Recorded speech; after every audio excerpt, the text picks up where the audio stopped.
So let's wrap up this discussion of rivers by looking at our river, the Illinois River, the one that runs just north of the college. So on our map here from Google Earth, this is Oglesby, LaSalle, and Peru. And this is IVCC right here. So one of the things that I hope you'll notice right away, but I'm going to leave this slide up here for a couple seconds so you can try to pick it out, is what kind of features that we've talked about do you notice in this picture? And what we'll do is, after you've taken a couple of seconds to try to see if you can find anything that we've mentioned, we will label this picture and then we'll zoom in on a couple of places and find a few more details. And we already looked at some pictures taken at what we call an oblique view, from the kind of looking from the college at the Illinois River. So you might recognize a few things in there, but let's go ahead and label this. So there are the meanders. You'll notice that the river is not straight. This section is straight, but we have it kind of winding around like that. So there's a couple of meanders. That means we have a cut bank here. We also have a cut bank right here. This cut bank is especially important. It's right next to Water Street in Peru, and the and Mays Lumber is right here. Next time you drive over the 251 bridge, if you look down at the river banks, very quickly, you should be watching the road, but if you look at the north bank of the river, you'll notice that they've lined it with some really, really large rocks. And the reason they did that is because the river is trying to cut underneath that bank, which, if you're Mays Lumber or one of the other businesses here, or if you're the city of Peru and you want to keep Water Street a street, you don't want that erosion to occur. So they're actually trying to prevent erosion of the cut bank in that case. The other thing that you might notice, it's much more subtle, but if you look right here, you'll notice there's a little channel and some green.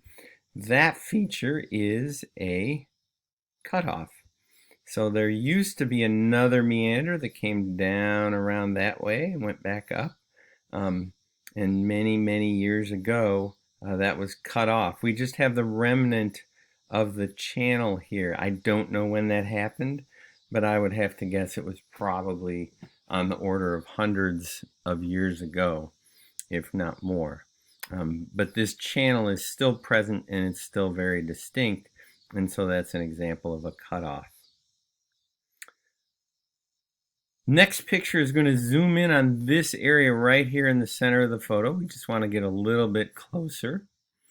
You can see the cutoff. There it is right there. And here is our meander with the cut bank right there. We already talked about that. But something that we highlighted in the oblique photo that we looked at in a previous PowerPoint narrated version is easier to see when the river's in flood. So now that the river's in flood, you'll notice the water there, dry land here between the river and the floodplain. And so this is a natural levee, and this over here is a natural levee as well.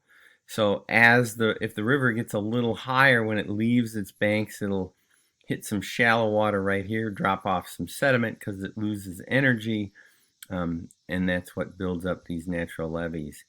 This right in here also counts as a natural levee. It's much, much thinner. And so here they are labeled. So those are our natural levees. Now this picture, actually I'll go back here. We're looking at this area right here. So let's check it out. What are we looking at here? There's the Illinois River. This is what people call the bottom road that goes from IVCC to Spring Valley along the south edge of the river. You'll notice it hugs the edge of the valley. It's trying to stay away from the area that gets flooded. So this is a floodplain here. The feature we're looking at in this case are a couple of alluvial fans. Now in this picture they're not very obvious. Alluvial fans are much easier to see in the desert. So here's a desert picture of an alluvial fan. Remember, high gradient here, lots of energy. Low gradient here, less energy. So the river drops off a bunch of sediment. Let's go back and take a look at this picture right here. Where does that happen? Well, it's a little bit easier to see actually when the river comes up. You'll notice that now we've flooded the low area next to the river, and you'll notice that there's a kind of a half circle shape right here. There's another one right here, and there's even the start of another one right here. There are small streams coming off the uplands to the south, and when they get to the flat bottom of the Illinois Valley, they dump some of their sediment.